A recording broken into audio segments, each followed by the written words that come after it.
Probabilmente non ci stiamo ancora rendendo conto di quello che siamo riusciti a fare, ecco, per cui diciamo che è stata una lunga notte, però è stata una notte molto dolce e felice. Le parole di Giacomo Nilandi, segretario Dem di Mogliano Veneto, ben rappresentano il sentimento dei sostenitori di Elly Schlein all'indomani delle primarie del Partito Democratico, che hanno visto prevalere la giovane deputata sul governatore dell'Emilia-Romagna Stefano Bonaccini. Quasi 60.000 in Veneto ai gazebo favorevole a Schlein, il 63,51% dei votanti, solo il 36,49% dalla parte invece di Bonaccini. Il contrario di fatto di quanto espresso dagli iscritti del PD nel territorio, così come da gran parte della dirigenza del partito in Veneto.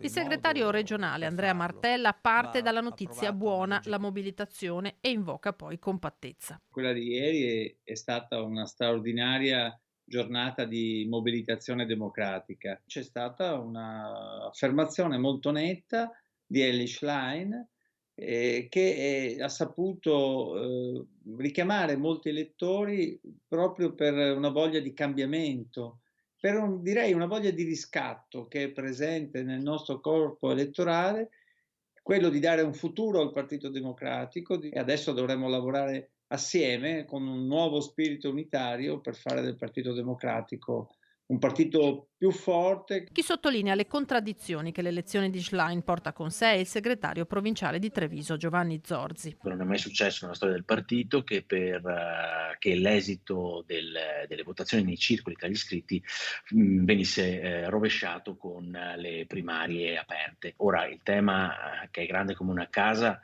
è capire esattamente come riuscire da parte di Elly Schlein a dare una risposta alle aspettative che sono state espresse ieri, manifestate ieri da gente che non appartiene al Partito Democratico. La sfida, la responsabilità della nuova segretaria è quella di dare risposte a queste aspettative senza però pregiudicare le ragioni fondative del Partito Democratico, perché questo è probabilmente un passaggio molto delicato e sulla quale noi vigileremo molto. Il timore di una svolta a sinistra, dunque, che snaturi il partito e allontani i moderati, uno scenario che Nilandi respinge. Io non ragionerei secondo quelli che sono i vecchi schemi rispetto alle fasce di elettorato che si riconoscono più a sinistra o più a destra. Negli ultimi 15 anni abbiamo visto un paese dove sono aumentate enormemente le disuguaglianze. Qui non si parla di destra o sinistra, si parla di quale parte della popolazione vogliamo rappresentare. Stare dalla parte degli ultimi, stare dalla parte di chi non ce la fa, perché soltanto insieme si può andare avanti.